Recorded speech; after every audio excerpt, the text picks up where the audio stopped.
কত ভালো, কিন্তু doctor Abdullah MBBS pass, 8 fail. বলে মানুষের আস্থা তার উপরে এত আসলো কেন? বলে সবাই বলে যে অমক ডাক্তারের সাথে 20 বছরের মতো থাকছে। আরে মিয়া, ওই রকম ডাক্তারের সাথে 20 বছর থাকলে লেখাপড়া করা লাগে?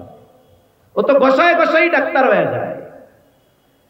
এই যে মানুষের আস্থা তার উপরে কেন, মূল কারণটা হলো ওই যে অভিজ্ঞ ডাক্তারের সোহবতে থাকা। সোহবতের বড় পাওয়ার। বলে লোহা আর চুম্বক, লোহা যদিও শক্তিশালী একটা ধাতব, তার চাইতে দুর্বল চুম্বক। চুম্বকের মধ্যে একটা গুণ আছে, লৌহজাত দ্রব্যাদিকে সে আকর্ষণ করে নিজের দিকে টেনে নিয়ে আসে। লৌহজাত দ্রব্যাদি সে নিজের দিকে টেনে নিয়ে আসে।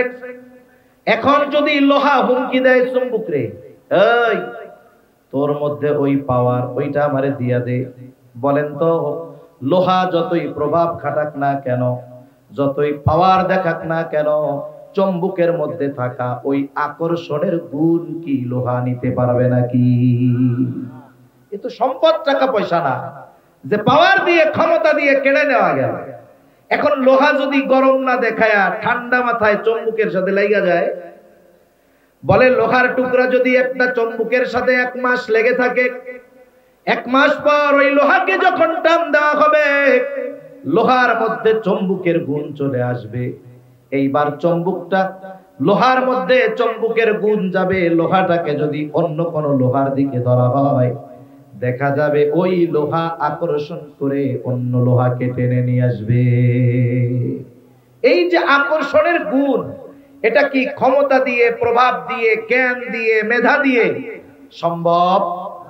সম্ভব হইছে সোহবতের দ্বারা। এজন্য কেউ যদি প্রকৃতপক্ষে মুত্তাকি হতে চায়, তাহলে তাকওয়াওয়ালা যারা, মুত্তাকি যারা, তাদের সংস্পর্শে যাওয়া দরকার। দুনিয়ায় যখন নতুন ব্যবসা কেউ করতে চায়, একজন টাকা পয়সা আছে, বিদেশ থেকে টাকা আনছে, ব্যবসা বাণিজ্য শুরু করবে। অভিজ্ঞ ব্যবসায়ীরা কি বলে যে ভাই, টাকা থাকলেই ব্যবসা করা যায় না, আর ব্যবসা করতে হলে অভিজ্ঞতা দরকার। অভিজ্ঞতা থাকলে ব্যবসা করতে টাকা লাগে না। অভিজ্ঞতা অর্জন করবে কোথায়? বলে যে যে ব্যবসা করতে চায় ওই ব্যবসায়ীর তত্ত্বাবধানে কিছুদিন অতিবাহিত করা। একজন কাপড়ের ব্যবসা করতে চায়, যদি অভিজ্ঞ কোনো কাপড় ব্যবসায়ীর সাথে সময় দেয়, তাহলে সে জানতে পারবে কোন কাপড় কেমন, কোনটার কোয়ালিটি কেমন, কোন কাপড়ের মার্কেট কেমন। কিন্তু যদি এমন হয় অভিজ্ঞতা নাই, টাকা পয়সা আছে, ইসলামপুর থেকে 5 ট্রাক কাপড় নিয়ে দোকানে আসবে, ওই কাপড় কাস্টমার নিবে না, অনভিজ্ঞতার কারণে ওটা ইঁদুরে কাটবে। ঠিক কিনা বলেন? এজন্য সোহবত বড় এক জিনিস। আমরা মুত্তাকি যদি হতে চাই, তাকওয়াওয়ালা আল্লাহর বান্দা, সত্যবাদিতার গুণে গুণান্বিত যেই মানুষগুলো, আমরা তাদের সংস্পর্শে যাব ইনশাআল্লাহ। এটা আল্লাহর নির্দেশ। এরপরে আল্লাহ রাব্বুল আলামিন বলেন, ইয়া আইয়ুহাল্লাযীনা আমানুত্তাকুল্লাহ।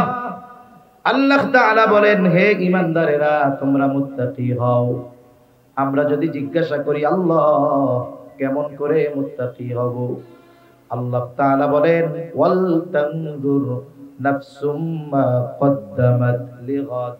আল্লাহ তাআলা বলেন, তুমি আগামীর দিকে নজর দাও, তুমি আগামীর জন্য কি প্রেরণ করেছো। তুমি আগামীর দিকে নজর দাও, তুমি কি প্রেরণ করছো। আগামী বলতে এখানে যেটা অনিশ্চিত আগামী সেটা নয়।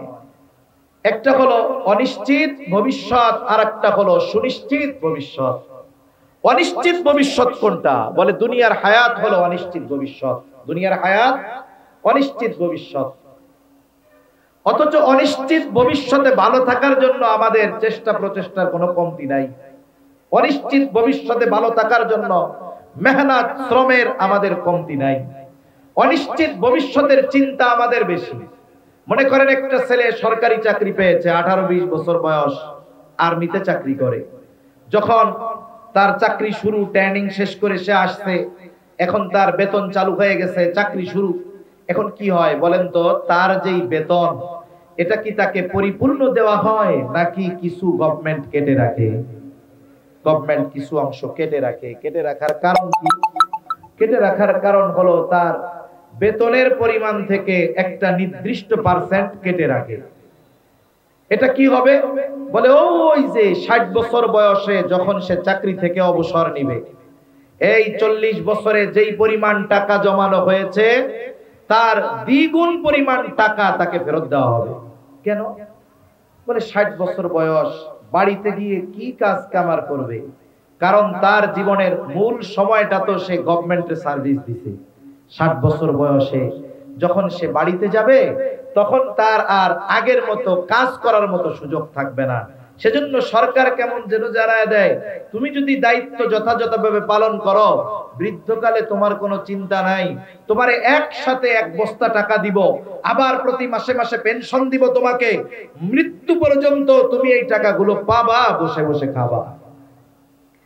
তাহলে 18-20 বছরের যুবক তার বেতন থেকে টাকা জমায় কেন? বলে 60 বছর পরে তাকে এটা দেওয়া হবে। আবার তার যদি ব্যয় কম হয়, সে নিজের থেকেও কিছু টাকা ফিক্সড ডিপোজিট করে জমায়। কেন জমায়? বলে যখন চাকরি থাকবে না তখন এই টাকাগুলো দিয়ে আমি ব্যবসা করব, বাকি হায়াত আমি ভালোভাবে কাটাবো।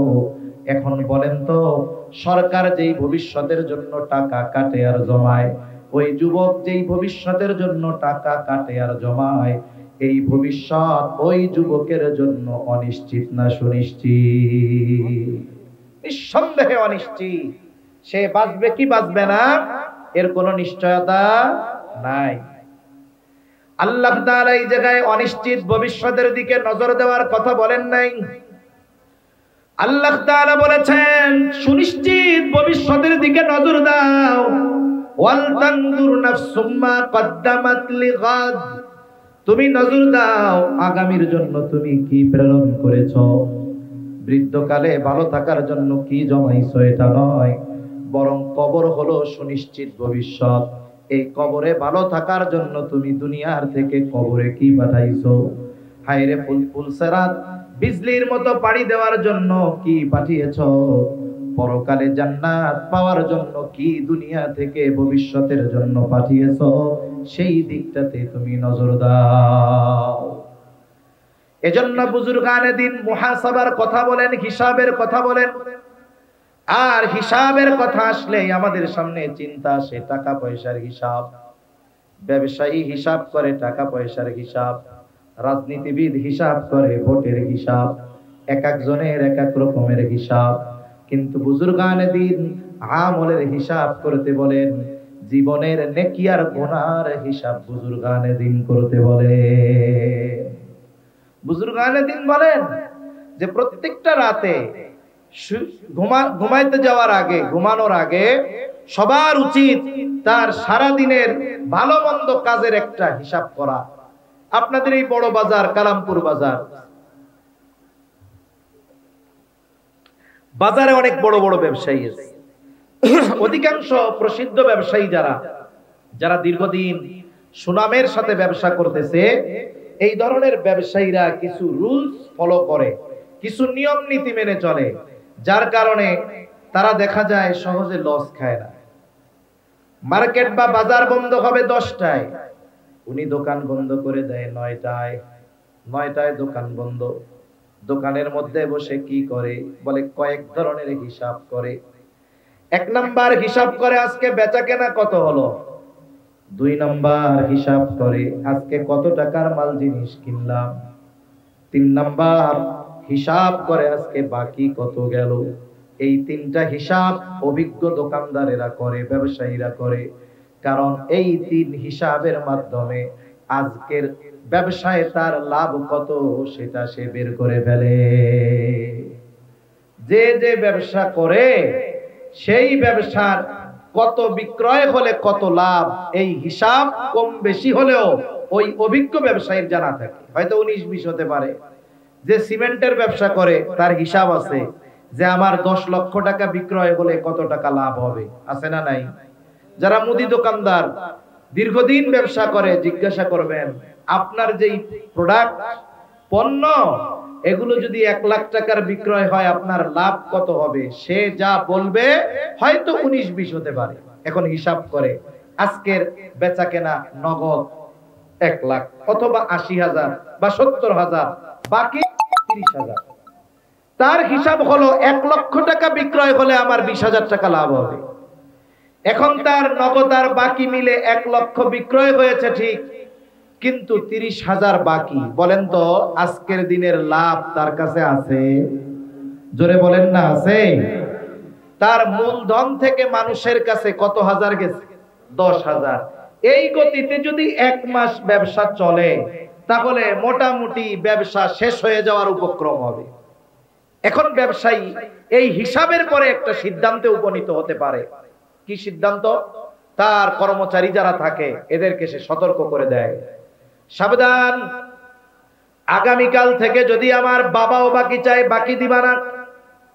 আমার নগদ বাকি মিলায়া 1 লক্ষ টাকা বিক্রয় কেনা বেচা করার দরকার নাই, আমি 50,000 বিক্রয় করব, নগদে বিক্রয় করব। এই যে 1 ঘন্টা রাতের হিসাব কি হলো? বলে আগামী দিন কোন পদ্ধতিতে তার ব্যবসা পরিচালিত হবে সে সিদ্ধান্তে উপনীত হতে পারে।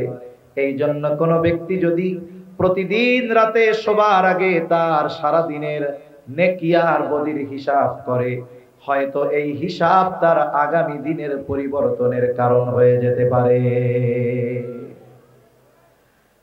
কারণ একটা মানুষ যদি রাতের বেলায় এই চিন্তা করে, নেকির চিন্তা করে, গুনার চিন্তা করে, তাহলে রাতের মধ্যে ওই প্রভাব তার মধ্যে পড়ে। যদি কেউ বিছানায় শুয়ে মোবাইল দেখা শুরু করে, বলে মোবাইলের প্রভাব তার মধ্যে পড়ে।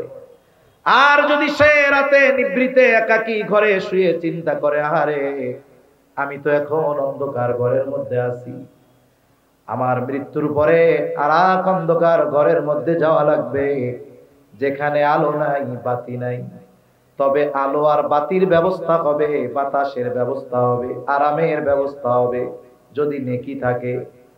এবার সেই হিসাব করে দেখি, আমার জীবনের হিসাবটা একটু করি, আজকের দিনের নেকি কত, গোনা কত। সে হিসাব করলো, দেখলো আজকে সওয়াব কম গোনা বেশি, সওয়াব কম তার গোনা বেশি। তার মধ্যে চিন্তা ঢুকছে, আরে আজকের রাতটা যদি আমার জীবনের শেষ রাত হয়ে যায়, তাহলে আগামী দিন পরকালে আল্লাহর সামনে আমাকে গুনাহগারদের কাতারে দাঁড়াতে হবে। এই চিন্তা করে সে রাতের বেলায় খালেস তাওবা করছে, একেবারে একনিষ্ঠ তাওবা, যে আল্লাহ আমারে মাফ করে দেন, আমি আর জীবনে কোনোদিন গুনাহ করব না। এই তাওবা আল্লাহর কাছে কবুল হয়ে গেছে।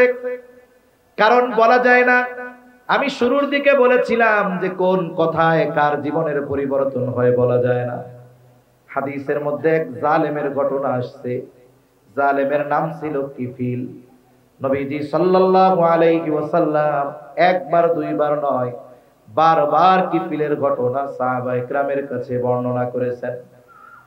নবীজি বলেন কিফিল হলো এমন এক জালেম, বলে এমন কোন পাপ নাই কিফিল করে নাই, এমন কোন অন্যায় নাই কিফিল করে নাই। কিফিলের অন্যায় গুলার মধ্যে একটা অন্যায়, সে মানুষকে সুদের উপরে টাকা দিত। সুদখোর ছিল, সুদখোর। সমাজে আছে নাকি সুদখোর? আরে মিয়া, ব্যাংকে কত বড় সুদ, বলে ঘরোয়া সুদ আরো বড় সুদ। কিফিল মানুষের সুদের উপরে টাকা দিত। একদিন এক বিধবা মহিলা তার কাছে আসছে বিপদে পড়ে কিছু টাকা কর্জ নেওয়ার জন্য। বলে যারা সুদি কারবারি করে এরা মানুষ বিপদে পড়লে কর্জ দেয় না। কেউ যদি সুদে চাইতে যায় মুঠ বইরা দিয়া দেয়, কিন্তু বিপদে পড়ে যদি 500 টাকা ধারও চায় তাও দেয় না।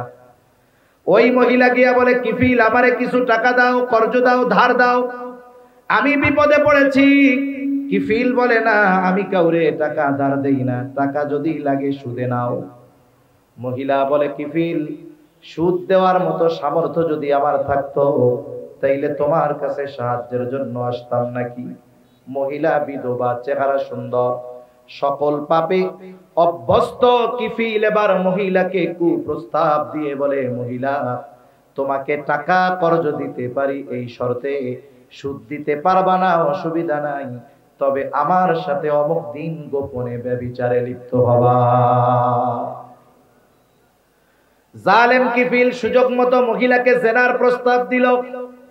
হাদিসের মধ্যে আসছে কাদাল ফাকিরু আইয়াকুনা কুফরা, দরিদ্রতা মানুষকে কুফরি পর্যন্ত পৌঁছায় দেয়। অনেক সময় দরিদ্রতার কারণে অনেকের চরিত্র ধ্বংস হয়ে যায়। আমাদের আশেপাশে অনেক মানুষ আছে অন্যায়ের সাথে জড়িত, পাপাচারে লিপ্ত। যদি একটু আমরা খোঁজ নেই দেখা যাবে এরা শখে পাপে জড়িয়েছে এমনটা নয়, অধিকাংশ মানুষের এই পাপে জড়ানোর অন্যতম কারণ হলো তার অভাব। এজন্য গভর্নমেন্টের কি দরকার ছিল? দরকার ছিল এই পাপে যারা লিপ্ত তারা তো অভাবের কারণে তাদের কর্মসংস্থানের ব্যবস্থা করা দরকার ছিল, ঠিক কিনা বলেন? অথচ এরা কি চাচ্ছে? এরা চাচ্ছে পতিতাবৃত্তিকে বৈধতা দিয়ে এটাকে কর্ম হিসাবে বৈধতা দেওয়া। রাষ্ট্র যদি কোনো অন্যায় কাজকে বৈধতা দিয়ে এটাকে কোনো পেশা হিসাবে বৈধতা দেয় যে এটা বৈধ কাজ, বলেন তো আল্লাহ না করুক কারো মেয়ে কারো ছেলে যদি ওই পাপাচারে লিপ্ত হয় আর মা বাবা যদি বাধা দেয়, ও গিয়ে মামলা দিবে গভর্নমেন্টের কাছে, দেখেন আমি রাষ্ট্রীয় আইন অনুযায়ী একটা বৈধ কাজ করতে চাচ্ছি, আমার বাবা বাধা দিচ্ছে, আমার মা বাধা দিচ্ছে, এদের নামে আমি মামলা করতে চাই। অথচ কি দরকার ছিল? এদেশে পতিতাবৃত্তির সাথে জড়িত কোটি কোটি নারী নয়, সংখ্যাটা যতই হোক না কেন, গভর্নমেন্ট যদি সদিচ্ছা করে তাহলে ওই পতিতালয়কে ভেঙে দিয়ে ওই জায়গায় ইন্ডাস্ট্রি বানিয়ে ওই নারীদের হালাল উপার্জনের ব্যবস্থা করতে পারে, ঠিক কিনা বলে? কিন্তু কাদেরকে খুশি করার জন্য উল্টা পতিতাবৃত্তিকে বৈধতা দিয়ে আবার তাদেরকে ডেকে এনে মোটা অঙ্কের টাকা তাদেরকে দেওয়া হচ্ছে। এর দ্বারা কি বোঝা যাচ্ছে? এরা সমাজ থেকে অন্যায় দূর করতে চায় না, পাপাচার দূর করতে চায় না, এরা চায় এই পাপাচারকে সমাজে বৈধতা দিতে, ঠিক কিনা বলে? এখন আমরা যদি চুপ থাকি, কথা না বলি, প্রতিবাদ না করি, জেনা ব্যভিচার জমিনে বাড়বে, আল্লাহর আযাব গজব ত্বরান্বিত হবে। আর যখন আযাব আসবে কেউ বাঁচবে না। নবীজি সাল্লাল্লাহু আলাইহি ওয়াসাল্লাম আযাব সম্পৃক্ত লম্বা এক হাদিস, লাস্টে সাহাবায়ে কেরাম বলতেছে, যায় আমাদের মধ্যে নেককাররা থাকবে, এরপরেও ধ্বংস হয়ে যাব, এরপরেও ধ্বংস হয়ে যাব, নেককাররা থাকার পরেও আমরা ধ্বংস হয়ে যাব। বলে হ্যাঁ, যখন পাপের আধিক্যতা বাড়বে, পাপ বেড়ে যাবে, আল্লাহ যদি গোসা হয়ে যায়, যদি আযাব গজব দেয়, ওই সমাজের মুত্তাকি বান্দারাও ছাড় পাবে না। এজন্য সাবধান, পাপাচারের ব্যাপারে আমাদের ঐক্যবদ্ধ হতে হবে। কাদাল ফাকিরু আন ইয়াকুনা কুফরা, দরিদ্রতা মানুষকে কুফরি পর্যন্ত পৌঁছায় দেয়। এইবার ওই মহিলা তার প্রয়োজনের কাছে হার মেনে গেল, কিফিলের শর্তে রাজি হয়ে গেল। নির্ধারিত দিন নির্ধারিত জায়গায় কিফিল হাজির। হাদিসের মধ্যে আসছে একেবারে জেনার নিকটবর্তী। মহিলা কান্না করে আর থরথর করে কাঁপে। কিফিল গেছে মজা করার জন্য আর মহিলা কান্না করে আর কাঁপে। কিফিল বলে, মহিলা কান্না করো কেন? আমি কি তোমাকে জোর করেছি নাকি, বাধ্য করেছি নাকি? কান্না করো কেন? মহিলা বলে, কিফিল কান্না করি আল্লাহর ভয়, আমি কোনোদিন এই পাপের সাথে লিপ্ত হই নাই, তবে আজকে কেন রাজি হয়েছো? বলে, আমার অভাব, আমার তো ভয় হয় যদি তোমার সাথে জেনা করার পরে মারা যাই, আল্লাহ তাআলার সামনে আমাকে একজন ব্যভিচারিণী হিসেবে উপস্থিত হওয়া লাগবে, আমি আল্লাহর ভয়ে কান্না করি। কিফিল এই কথাটা কিফিলের কান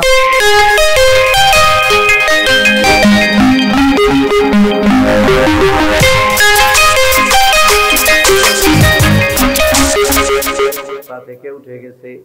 কিফিল উঠে গেছে, ওঠার সময় মহিলারে 60 দিরহাম কর্জ দিয়েছিল। বলে, মহিলা যাও, এটা তোমাকে সদকা করে দিলাম, আর শুনে নাও, আজকে থেকে আমি আর কোনো পাপাচারে লিপ্ত হব না। খালেস তওবা করে কিফিল বাড়িতে চলে গেছে। ঘটনাক্রমে রাতের বেলায় কিফিল মারা গেছে। কিফিল যে তওবা করেছে, কিফিলের তওবা যে কবুল হয়েছে, দুনিয়ার কেউ জানে না, কিন্তু জানেন যিনি তিনি কে। কিফিলের তওবা কবুল হয়ে গেছে, কিফিল মারা গেছে। মানুষেরা আনন্দিত যে হায় এক জালেম মরছে, ভালো হয়েছে, জালেমের মৃত্যু হয়েছে, ভালো হয়েছে, মানুষেরা আনন্দিত। কিন্তু আল্লাহ তাআলা কিফিলের দরজায় লিখে দিয়েছেন, আল্লাহ তাআলা কিফিলকে ক্ষমা করে দিয়েছে। তোমরা কিফিলকে পাপী বলো না, কিফিল জান্নাতের বাসিন্দা হয়ে গেছে। আল্লাহ তাআলা কিফিলরে maaf করে দিয়েছে। তাহলে একটা কথা, একটা চিন্তা একটা মানুষের গতিপথ জাহান্নাম থেকে জান্নাতের দিকে নিয়ে আসতে পারে, ঠিক কিনা বলেন? হতে পারে হয়তো এই যুবক রাতের বেলা আল্লাহর কাছে খালেস তাওবা করেছে, আল্লাহ আমি আর আগামী দিন থেকে কোনো পাপে জড়াবো না, গুনাহ করব না। হায় আল্লাহ, আপনি আমারে maaf করে দেন। দুনিয়ার কেউ শুনে নাই, কিন্তু শুনছে কে? খালেস তাওবা করেছে আল্লাহর জন্য, তাওবা কবুল। নবীজি বলেন, আত্তাইবু মিনাজ যামবি কামাল্লা যামবালা। যে খালেস ভাবে তাওবা করলো, সে কেমন যেন কোনো গুনাহই করে নাই, একেবারে নিষ্পাপ হয়ে যায়। ঘটনাক্রমে ওই ব্যক্তির জীবনের শেষ রাত যদি এটা শেষ রাত হয়, তাহলে কিয়ামতের দিন আল্লাহর সামনে আমলনামায় গুনাহ মুক্ত হয়ে সে উপস্থিত হবে। এজন্য আমরা আমাদের রাতের এই হিসাবকে গুরুত্ব দিব, যে আমার আজকে দিনের ভালো কাজ কত, আজকে দিনের মন্দ কাজ কত। যদি অভ্যস্ত হই কি হবে? বলে প্রথম দিনের হিসাবে দেখা যাবে গুনাহ বেশি সওয়াব কম, পরের দিন হয়তো হবে সমান সমান, এর পরের দিন দেখা যাবে গুনাহ কমছে সওয়াব বেড়েছে। ধারাবাহিকতা যদি ঠিক থাকে, এমন দিন সে অতিবাহিত করবে, রাতের বেলা হিসাব করতে যাবে, কবিরা গুনাহ বহুদূর, তার সগীরা গুনাহও খুঁজে পাবে না। কইতে পারেন সগীরা গুনাহ খুঁজে পাবো না হুজুর, এটা কোনো কথা কইলেন? কারণ হাদিসের মধ্যে আসছে, এক নামাজ থেকে আরেক নামাজ, যে ব্যক্তি ফজর পড়ছে, যখন সে জোহর পড়ে, ফজর থেকে নিয়ে জোহর পর্যন্ত সগীরা গুনাহগুলো মাফ হয়ে যায়। সুবহানাল্লাহ। নেককার আল্লাহর বান্দা, সে তো এশার নামাজ পড়ে টিভি দেখবে না, মোবাইল দেখবে না, সে গিয়ে খাওয়া দাওয়া করে শুয়ে পড়বে, গুনাহ করার কোনো সুযোগ নাই। আল্লাহর কাছে মাফ চাইবে, গুনার হিসাব করবে। কবিরা গুনাহ সারা দিনে হয় নাই, সগীরা গুনাহ ওই যে এক নামাজের পরে আরেক নামাজ, সগীরা গুনাহ মাফ হয়ে যায়। মূলত তার আমলনামায় ওই দিন সগীরা গুনাহগুলোও আল্লাহর পক্ষ থেকে ক্ষমা হয়ে যাবে। সুবহানাল্লাহ। এটাই তাকওয়ার জীবন, এটাই মুত্তাকি। তাহলে দুইটা পদ্ধতি আমরা জানছি কোরআন থেকে। এক নাম্বার পদ্ধতি, আল্লাহ তাআলা বলেন ওয়াকুনু মা'আস সাদিকিন, সত্যবাদীদের সঙ্গী হয়ে যাও। দুই নাম্বার পদ্ধতি, তুমি আগামীর জন্য তথা পরকালের জন্য কি প্রেরণ করছো, এটার ব্যাপারে একটু হিসাব করো, নজর দাও। এই দুইটা বিষয়ই থাক, আরো অনেকগুলো বিষয় আছে। তাহলে নবীজির উপদেশের দিকে আমরা ফিরে যাই। নবীজি আবু যর রাদিয়াল্লাহু তাআলা আনহুকে এক নম্বরে বললেন, ইয়া আবা যর ইত্তাকিল্লাহা হাইতুমা কুনতা, তুমি যেখানেই থাকো না কেন ভয় করবা কাকে? বলেন তো, পৃথিবীতে এমন কোন জায়গা আছে যেই জায়গায় গিয়ে যদি আমি আপনি পাপ করি আল্লাহ দেখবে না? দেখবে? এমন জায়গা আছে দুনিয়ায়? হযরত লোকমান আলাইহিস সালাম তার সন্তানকে অনেকগুলো উপদেশ দিয়েছে, এর মধ্যে একটা উপদেশ, ইয়া বুনাইয়া ইন্নাহা ইন তাকু মিসকালা হাববাতিন মিন খারদালিন ফাতাকুন ফি সাখরাতিন আও ফিস সামাওয়াতি আও ফিল আরদ ইয়াতি বিহাল্লাহ। সন্তানকে বলতেছে, হে আমার সন্তান, ইয়া বুনাইয়া ইন্নাহা, হা দ্বারা উদ্দেশ্য তোমার ওই কৃত পাপ, ইন তাকু মিসকালা হাববাতিন মিন খারদাল, সেটা যদি কোনো সরিষা দানা পরিমাণ হয়, ফাতাকুম ফি সাখরা আও ফিস সামাওয়াতি আও ফিল আরদ, আর তুমি যদি ওই সরিষা দানা পাপটা কোনো পাথরের মধ্যে করো, পাথর। এই আয়াতের তাফসীরে আনাস রাদিয়াল্লাহু তাআলা আনহু থেকে বর্ণিত একটা হাদিস আসছে। নবীজি বলেন, কোন ব্যক্তি যদি এমন কোন পাথরের মধ্যে গিয়া কোন পাপ করে, কেমন পাথর? বলে যেই পাথরের দরজা নাই, যেই পাথরের জানালা নাই। বলেন তো, দরজা জানালা যদি না থাকে ঢোকা যাবে নাকি? ওই অসম্ভবকে সম্ভব করে কেউ যদি দরজা জানালা বিহীন কোন পাথরের মধ্যে কোনো আমল করে, ওই আমলটা যদি সরিষা দানা পরিমাণ হয়, ওই আমলটা কিয়ামতের দিন যিনি হাজির করবেন তিনি কে? হযরত লোকমান বলেন ফাতাকুন ফি সাখরা, ওই সরিষা দানা পরিমাণ পাপটা যদি তুমি পাথরের মধ্যেও করো, আও ফিস সামাওয়াত, যদি আসমানেও করো, আও ফিল আরদ, জমিনেও যদি করো, ইয়াতি বিহাল্লাহ, ওই পাপ সহ তোমাকে যিনি হাজির করবেন তিনি কে? কারণ আল্লাহ শুধু পাপীকে হাজির করবে তা না, কিয়ামতের দিন আমার আপনার কৃত কর্মগুলোকেও আল্লাহ তাআলা হাজির করবে। তাহলে এই চিন্তা যদি কোনো ব্যক্তির মধ্যে থাকে যে আমি পৃথিবীর যেখানেই যাই না কেন, যাই করি না কেন, দুনিয়ার সব ফাঁকি দেওয়া সম্ভব, আহকামুল হাকিমিনকে ফাঁকি দেওয়া সম্ভব নয়, এই চিন্তা যার মধ্যে সব সময় আছে, বলে তার জন্য গুনাহ করা কঠিন হবে। দোকানদার যদি হয়, ওজনে কম দেওয়া কঠিন হবে, সয়াবিনের সাথে পাম অয়েল মেশানো কঠিন হবে, 3 নম্বর মালকে 1 নম্বর বলে বিক্রয় করা কঠিন হবে, ঠিক কিনা বলেন? যেহেতু বণিক ভাইদের মাহফিল, জানার দরকার এই ব্যবসা এটা শুধু পয়সা উপার্জনের মাধ্যম নয়, এটা আল্লাহ এবং রাসূলকে পাওয়ার অন্যতম মাধ্যম। ব্যবসার মধ্যে আল্লাহ তাআলা বরকত দিয়ে রেখেছেন, রিজিকের 10 ভাগের 9 ভাগ ব্যবসায়।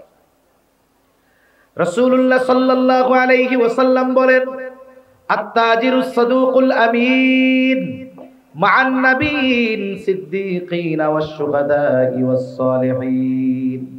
নবীজি বলেন, সত্যবাদী আমানতদার ব্যবসায়ী, ব্যবসায়ীর জন্য এই 2টা গুণ দরকার।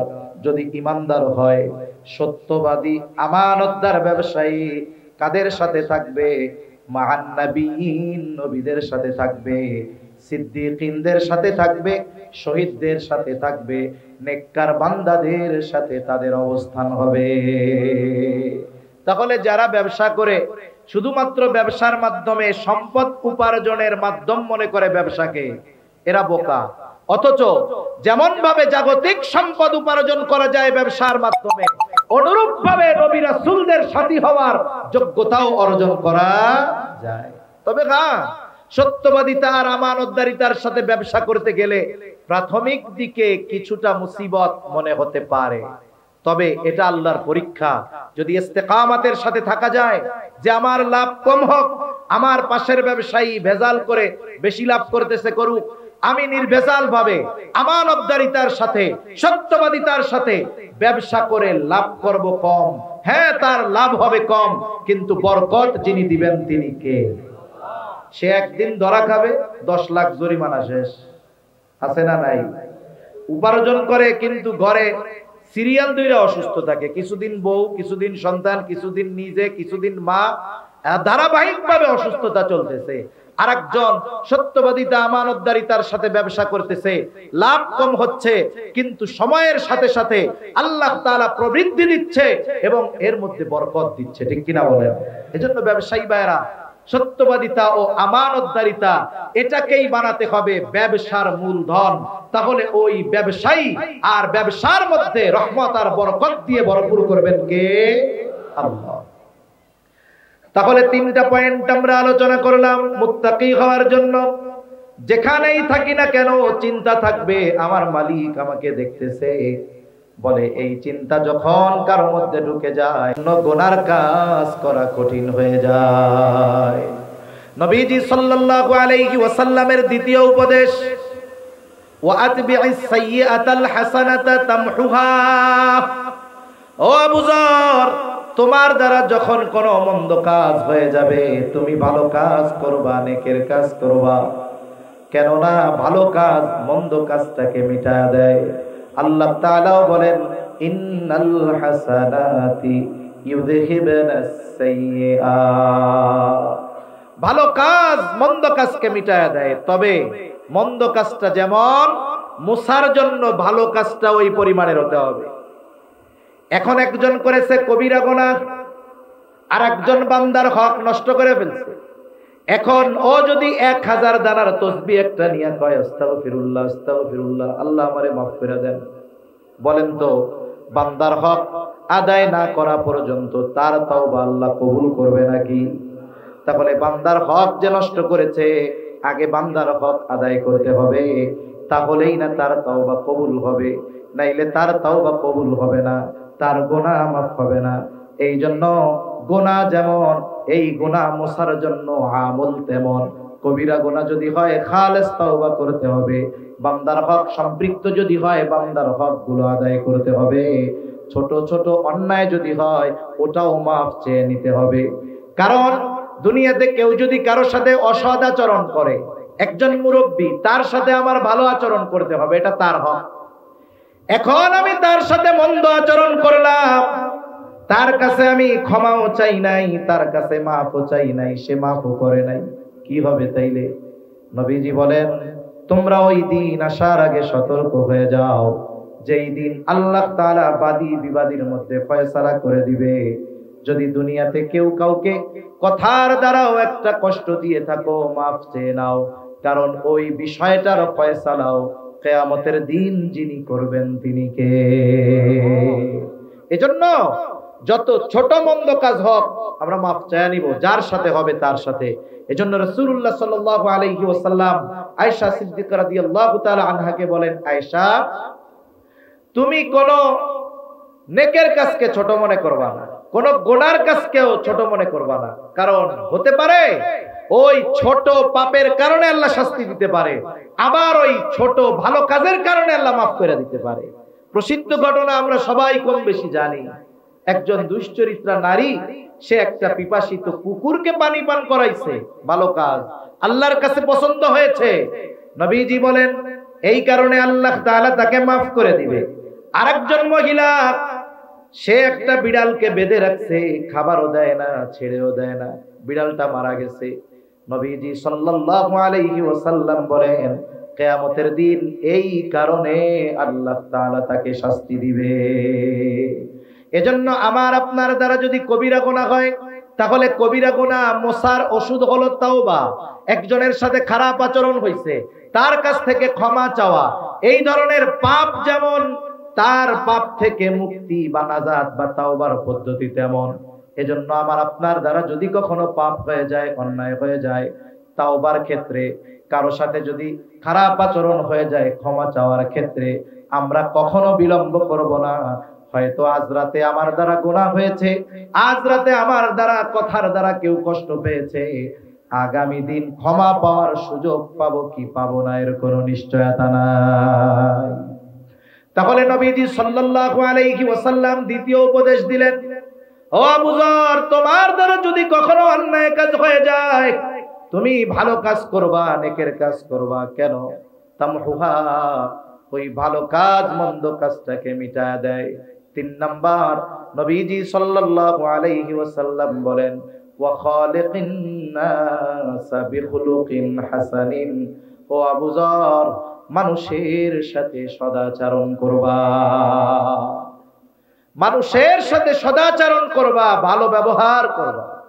সদাচার এটা ব্যাপক অর্থবোধক একটি শব্দ। সদাচারিত সে প্রকৃতপক্ষে যেই মানুষটা তার কাছে যেমন হক প্রাপ্য, তেমনি হক আদায় যেই ব্যক্তি করে, সেই ব্যক্তি মূলত সদাচারী। অনেকে আছে মুখ দিয়ে কথা বলে সুন্দর সুন্দর, কিন্তু মানুষের হক নষ্ট করে, বিভিন্ন পদ্ধতিতে মানুষকে কষ্ট দেয়। তার কথা খুব সুন্দর, মিষ্টি কথা, আবার অধিকাংশ সময় দুষ্টু লোকের কথা, ভাষা, এগুলো মিষ্টি হয় বেশি। দুনিয়ায় যত চিটিংবাজ আছে, সব চিটিংবাজদের ভাষা দেখবেন খুব মধুর, খুব মায়াময়, মানুষকে খুব আকর্ষিত করে, আচরণ খুব সুন্দর। যেগুলো চিটিংবাজ, অধিকাংশ মানুষ আচরণের দিক দিয়ে খুব সুন্দর আচরণ করে, কিন্তু তার ভেতরে কি আছে এটা আমরা কেউ বুঝতে পারি না। তাহলে সদাচারীকে বলে মানুষের সব হক যে আদায় করে সে। আর মানুষের হক আদায় করা এটা আমাদের জন্য সবচাইতে গুরুত্বপূর্ণ বিষয়।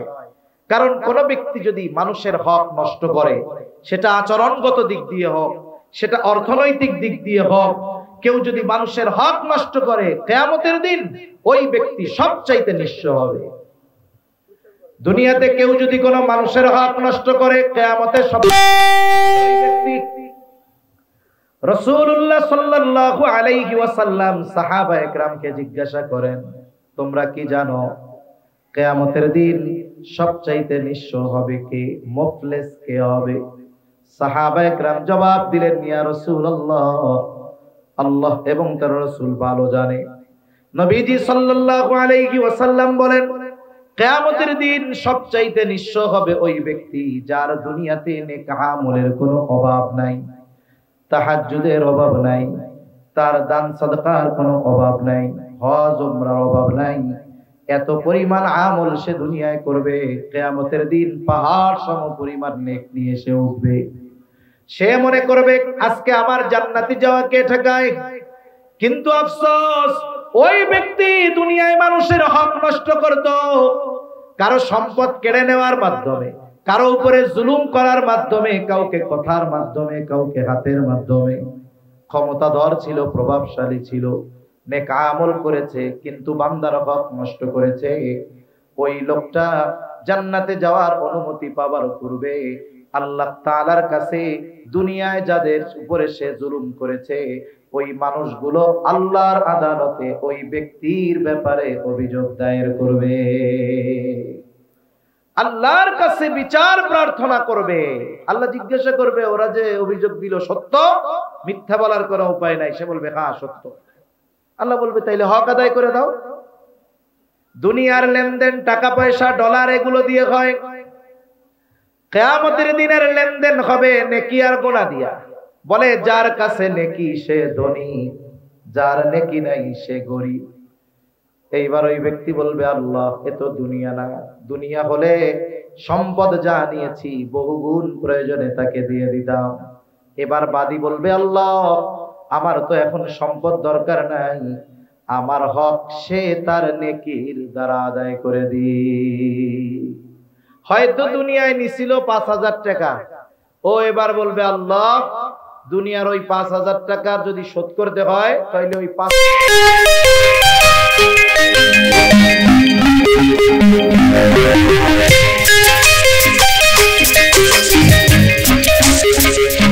আদায় করতে করতে পাহাড় পরিমাণ নেক শেষ, কিচ্ছু নাই। লোকটা হতাশায় আল্লাহ তাআলার কাছে বলবে, আল্লাহ সব নেকি শেষ, এখনো তো অভিযোগকারীর সিরিয়াল লম্বা। অভিযোগকারীরা বলবে, আল্লাহ নেকি নাই তাতে কি, আমাদের গুনাহগুলো নিয়ে আমাদের হালকা বানায়া দি।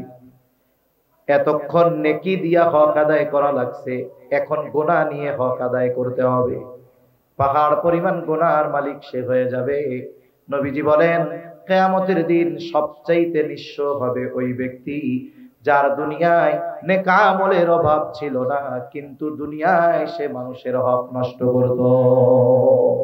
এজন্য প্রকৃতপক্ষে সদাচরণকারী হলো সে যে মানুষের হক আদায় করে, যার সাথে যেমন হক তেমনটা সে আদায় করে।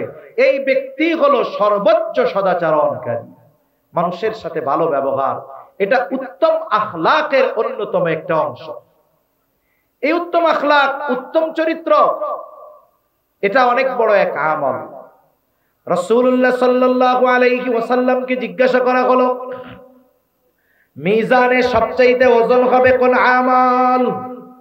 আমল গণনা করা হবে না, মেপে দেখা হবে না, ওজন দেওয়া হবে। নবীজি সাল্লাল্লাহু আলাইহি ওয়াসাল্লামকে জিজ্ঞাসা করা হলো, সবচাইতে ওজন হবে কোন আমল? নবীজি সাল্লাল্লাহু আলাইহি ওয়াসাল্লাম নামাজের কথা বলেন নাই, রোজার কথা বলেন নাই, হজের কথা বলেন নাই, যাকাতের কথা বলেন নাই। নবীজি সাল্লাল্লাহু আলাইহি ওয়াসাল্লাম বলেছেন, মিজানে সবচাইতে ওজন হবে যে আমল, সেটার নাম হলো উত্তম চরিত্র। উত্তম আখলাক, উত্তম চরিত্র, এটা মিজানে সবচাইতে ওজনদার হবে। এজন্য একজন মানুষ সদাচরণকারী নয়, উত্তম ব্যবহারকারী নয়, সে মানুষের সাথে নরম ভাষায় কথা বলে না, সে রুক্ষভাষী, কর্কশভাষী, এই ধরনের মানুষ সদাচরণকারী হতে পারে না। এজন্য যেই মানুষটা আমার কাছে যেমন হক পাও না, আমি তাকে ওই হক দিব। একজন বড়, সে আমার কাছে কি পাওনা?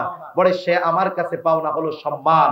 একজন ছোট, সে আমার কাছে কি পাওনা? বলে সে আমার কাছে পাওনা হলো স্নেহ।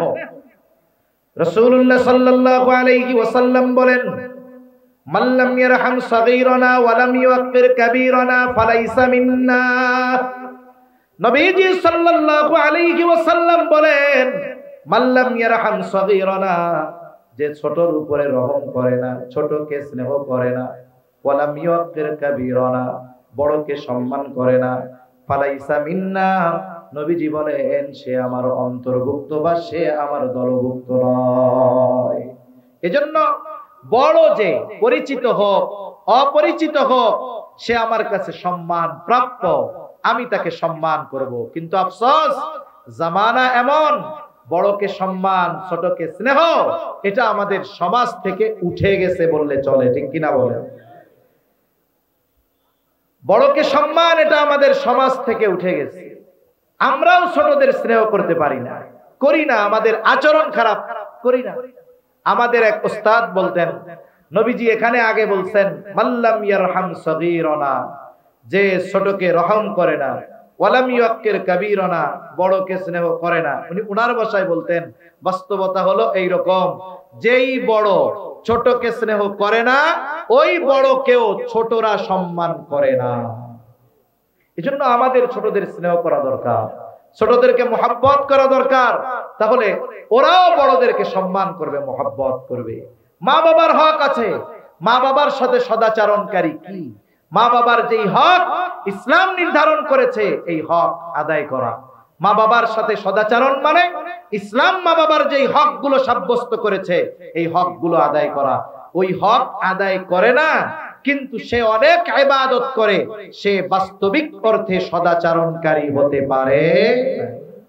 স্ত্রীর সাথে হক আছে, এই হকগুলো যে আদায় করে, স্ত্রীর সাথে সদাচরণকারী, কিন্তু অনেক ইবাদত করে, তাহাজ্জুদের অভাব নাই, দান সাদকার অভাব নাই, কিন্তু স্ত্রীদের সাথে ভালো আচরণ করে না, বলে সেই স্ত্রীদের সাথে সদাচরণকারী হতে পারে নাই। এজন্য একটা ব্যক্তি পরিপূর্ণভাবে তখনই সদাচরণকারী হয়, উত্তম আখলাকওয়ালা হয়, সদাচরণকারী তখনই হয় যখন সে মানুষের হকগুলো আদায় করে। আর মানুষের হক যদি আদায় না করে, কিয়ামতের দিন আল্লাহর আদালতে তাদেরকে ধরা পড়ে যাওয়া লাগবে। এজন্য সম্মানিত উপস্থিতি, উত্তম আখলাকের অন্যতম পাঠ হলো মানুষের হক আদায় করা। এজন্য দেখুন, ইসলামের যত বিধি বিধান, হুকুম আহকাম সম্মিলিতভাবে যত কিছু আছে, সবগুলোকে শরীয়তে ইসলাম 5টি ভাগে বিভক্ত করেছে। 1 নাম্বার ঈমান আকীদা, 2 নাম্বার ইবাদত, 3 নাম্বার মুআমালাত, 4 নাম্বার মুআশারাত, 5 নাম্বার হলো আখলাক। এর মধ্যে ঈমান আকীদা আর ইবাদত যদি এক পাশে রাখেন, বাকি যে 3টা বিষয় আছে, এই 3টা বিষয় মানুষের সাথে মানুষের পারস্পরিক লেনদেন, আদান প্রদান, সম্মান আর আচার আচরণের সাথে সম্পৃক্ত। বিষয়গুলো যার ঠিক নাই, যার মুআমালাত ঠিক নাই, যার মুআশারাত ঠিক নাই, যার আখলাক ঠিক নাই, বাস্তবিক অর্থে এই মানুষগুলো পরিপূর্ণ মনুষ্যত্ব অর্জন করতে পারে না, ভালো মানুষ হতে পারে না। কারণ এই গুণগুলোই মূলত একটা মানুষকে বাস্তবে ভালো মানুষে পরিণত করে। আমার আপনার নবীজি সাল্লাল্লাহু আলাইহি ওয়াসাল্লাম নবুয়তের বহিঃপ্রকাশ হলো 40 বছর বয়সে, কিন্তু এর আগে আমার আপনার নবীজি ওই জাহেল সমাজে মানুষের সাথে সদাচরণকারী হিসাবে আমার আপনার নবীজির প্রসিদ্ধি ছিল। আমার আপনার নবীজির উপাধি কাফেররা দিয়েছিল আল আমিন, আমার আপনার নবীজির উপাধি কাফেররা দিয়েছিল আস-সাদিক। তিনি মানুষের সাথে এতটা সদাচরণকারী ছিলেন, মানুষের সাথে মুআমালাতের ব্যাপারে এতটা সচেতন ছিলেন, যেই কাফেররা নবীজিকে হত্যার অপচেষ্টা করেছে, ওই কাফেরদের আমানতের সামগ্রী তাদের কাছে পৌঁছানোর ব্যবস্থা না হওয়া পর্যন্ত আমার আপনার নবী মদিনার দিকে সফর শুরু করেন। অথচ আমরা সেই নবীর উম্মত, আমাদের আচার আচরণের অবস্থা কি? আমাদের আচার আচরণ তো আরেকজন মুসলিম ভাইয়ের সাথে পর্যন্ত ভালো নয়। আমরা মনে করি ইবাদত যত বেশি করব আমি তত আল্লাহর কাছে প্রিয় হব। না না, রাসূলুল্লাহ সাল্লাল্লাহু আলাইহি ওয়াসাল্লামের কাছে 2 জন মহিলার অবস্থা পেশ করা হলো। একজনের ব্যাপারে বলা হলো, ইয়া রাসূলুল্লাহ সাল্লাল্লাহু আলাইহি ওয়াসাল্লাম, একজন মহিলা এমন কোন আমল নাই যে সে করে না, একটা নফল সে ছেড়ে দেয় না। সে তাহাজ্জুদ, আওয়াবিন, ইশরাক যত নামাজ আছে সব পড়ে, আইয়াম বিজের রোজা রাখে, সোমবার বৃহস্পতিবার রোজা রাখে, দান সাদকা করে। এক কথায় আমলের কোনো অভাব নাই। তবে একটা জিনিস, সে তার প্রতিবেশীর সাথে খারাপ আচরণ করে। আর একজনের ব্যাপারে বলা হলো, ইয়া রাসূলুল্লাহ সাল্লাল্লাহু আলাইহি ওয়াসাল্লাম, আরেকজন মহিলা যেটা না করলেই নয় শুধু সেটাই করে। তার মানে ফরজ, ওয়াজিব, সুন্নাতে মুআক্কাদা যেগুলো না করলে পাপ হবে, গুনাহ হবে, শুধুমাত্র এগুলোই করে, আর তেমন ইবাদত করে না। কিন্তু তার প্রতিবেশীর সাথে সে সদাচরণ করে, ভালো ব্যবহার করে, প্রতিবেশীর হক আদায় করে। ইয়া রাসূলুল্লাহ, এই দুই মহিলার মধ্যে কোন মহিলা উত্তম? নবীজি ওই ইবাদত বেশি করে তার কথা বলেন নাই, বরং নবীজি বললেন যেই মহিলা প্রতিবেশীর সাথে সদাচরণ করে ওই মহিলা হলো উত্তম মহিলা, ওই মহিলা উত্তম। তাহলে উত্তম নবীজির কাছে হওয়ার জন্য ইবাদত বেশি হয় নাই, বরং ভালো আচরণ, হক আদায় করার মাধ্যমে সে উত্তম মানুষ বলে বিবেচিত হয়েছে। এজন্য আমরাও আমাদের অপর মুসলমান ভাইয়ের সাথে ভালো আচরণ করব। আচরণ সবার সাথে ভালো, অমুসলিমদের সাথেও ভালো, খাস করে মুসলমানদের সাথে আমাদের আচরণ সর্বোচ্চ ভালো হতে হবে। নবীজি সাল্লাল্লাহু আলাইহি ওয়াসাল্লাম বলেন, আল মুসলিমু মান সালিমাল মুসলিমুনা মিন লিসানিহি ওয়া ইয়াদিহি। নবীজি বলেন প্রকৃত মুসলমানকে বলে যে যার হাত এবং জবানের অনিষ্ট থেকে অপর মুসলমান নিরাপদ থাকে। আমার জবান দ্বারা মুসলমান কষ্ট পায়, আমার হাত দ্বারা মুসলমান কষ্ট পায়, আমি ইবাদত করি অনেক, বলে আমি সদাচরণকারী হতে পারি নাই। একজন অমুসলিমও যদি আমার প্রতিবেশী হয় তারও হক আছে না নাই? অমুসলিমদের সাথেও সদাচরণ। আয়েশা সিদ্দিকা রাদিয়াল্লাহু তাআলা আনহা নবীজি সাল্লাল্লাহু আলাইহি ওয়াসাল্লামের কাছে প্রতিবেশীর হকের ব্যাপারে জানতে চায়।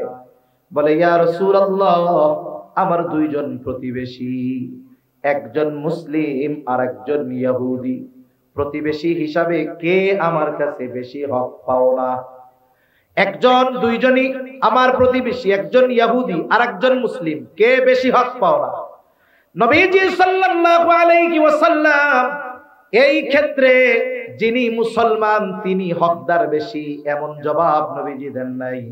নবীজি বললেন, আয়েশা, যার বেশি কাছে প্রতিবেশী হিসাবে সে তোমার কাছে বেশি হকদার। তাহলে একজন অমুসলিম সেও যদি আমার প্রতিবেশী হয়, একজন মুসলিম প্রতিবেশীর চাইতে সে যদি আমার বেশি নিকটে হয়, অমুসলিম হিসাবেও সে আমার কাছে ভালো আচরণ প্রাপ্য, এটা তার হক। ইসলাম এত সুন্দর সদালাপ, সদাচরণ আমাদেরকে শিখিয়েছে, কিন্তু আফসোস যেই ইসলাম এত সুন্দর আখলাকের শিক্ষা দিল, ভালো আচরণের শিক্ষা দিল, আমরা সেই শিক্ষা গ্রহণ করতে পারলাম না। আমরা কি করি? আমরা এক মুসলমান আর এক মুসলমানের বকা দেই, আমরা এক মুসলমান আর এক মুসলমানের ক্ষতি করার জন্য যত ধরনের কাজ আছে করি, আমরা এক মুসলমান আর এক মুসলমানের গীবত করি, আমরা আর এক মুসলমান আর এক মুসলমানের দোষ না থাকলেও ওই দোষটা তার উপরে চাপায় দেই, অপবাদ দেই। অথচ একজন মুসলমানের জান, মাল, সম্মান, রক্ত সব আমার কাছে সম্মানের বস্তু থাকার কথা ছিল, ঠিক কিনা বলেন? কিন্তু আফসোস আজকে এই সদাচরণ, এই উত্তম আখলাক, উত্তম চরিত্র আমাদের থেকে দূরে চলে গেছে। এজন্য আমরা আজকে এই মুসিবতের মধ্যে আছি, আমরা আর কষ্টের মধ্যে আছি। রাসূল আকরাম সাল্লাল্লাহু আলাইহি ওয়াসাল্লাম যেই আদর্শ, যেই শিক্ষা আমাদেরকে দিয়ে গিয়েছিলেন, আফসোসের বিষয় সেই শিক্ষার উপরে আমরা নিজেদেরকে গড়ে তুলতে পারি নাই। যদি পারতাম তাহলে গোটা দুনিয়ার নেতৃত্ব আজকে মুসলমানদের হাতে থাকতো, ঠিক কিনা বলেন? এজন্য আমরা যদি জীবনকে সুসজ্জিত করতে চাই, রাসূল সাল্লাল্লাহু আলাইহি ওয়াসাল্লামের উপদেশ, রাসূল সাল্লাল্লাহু আলাইহি ওয়াসাল্লামের আদর্শ ছাড়া সেটা সম্ভব নয়। এজন্য সম্মানিত উপস্থিতি, নবীজি সাল্লাল্লাহু আলাইহি ওয়াসাল্লামের হযরত আবু যর রাদিয়াল্লাহু তাআলা আনহুকে করা এই গুরুত্বপূর্ণ তিনটা উপদেশ, এটার মধ্যে তিন ধরনের হক নিহিত আছে। কয় ধরনের? জোরে কও। আরো জোরে বলেন কয় ধরনের? সাধারণত হক তিন ধরনের হয়। বলতে পারেন হুজুর আমরা তো শুনেছি আল্লাহর হক আর বান্দার হক, আপনি আবার তিন ধরনের হকের কথা কেমনে বলেন? বলে হ্যাঁ, এর মধ্যে একটা আছে 2 in 1। এক নাম্বার আল্লাহর হক, 2 নাম্বার বান্দার নিজের উপরে নিজের হক, 3 নাম্বার মানুষের হক। এই তিনটা হকের কথা আল্লাহর নবী এখানে শিক্ষা দিয়েছেন। এক নাম্বার আল্লাহর হক কি? বলে তারই ইবাদত করবে, তার সাথে শিরিক করবে না। ইবাদত একমাত্র তারই করতে হবে, তার সাথে কারো শিরিক করা যাবে না, এটা আল্লাহর হক। এখন বলেন তো, কোন ব্যক্তি যদি প্রকৃত পক্ষে মুত্তাকি হয়, মুত্তাকি, সে যদি নেককারদের সঙ্গী হয়, সে যদি নিজের জীবনের আমলের হিসাব করে, সে যদি সর্বদা এই চিন্তা করে যে আমার রব আমাকে সর্বদা দেখতেছে, বলেন তো অন্যান্য আরো কিছু বিষয় আছে সবগুলা থাকলো, এই তিনটা জিনিস কোন ব্যক্তির ভিতরে যদি পরিপূর্ণ থাকে, ওই ব্যক্তি জীবন চলে গেলেও আল্লাহর হক নষ্ট করবে নাকি? জোরে বলেন করবে? সে জীবন চলে যাবে, আল্লাহর হক নষ্ট করবে না। 2 নাম্বার বলে বান্দার নিজের উপরে নিজের হক কি? বলে নিজের উপরে বান্দা নিজেও জুলুম করে। আমরা অনেক সময় মনে করি একজন মানুষ মনে হয় আরেকজনের উপরেই শুধু জুলুম করে। আসলে বিষয়টা এমন নয়। মানুষ যেমন অপর মানুষের উপরে জুলুম করে, অনুরূপ ভাবে মানুষ নিজে নিজের উপরে জুলুম করে। যেমন আল্লাহ তাআলা কোরআনুল কারীমের মধ্যে জানাইছেন, আসমান জমিন সৃষ্টি থেকে মাস হইল 12টা। কয়টা? জোরে কোন, আরো জোরে বলেন কয়টা? আরে আমি এতক্ষণ ধরে কইতাছি, আমি চিল্লাই, আপনারা কোন না কেন? ঘুম আসতেছে নাকি? তাকবীর দেন, নারায়ে তাকবীর। আরো জোরে, নারায়ে তাকবীর।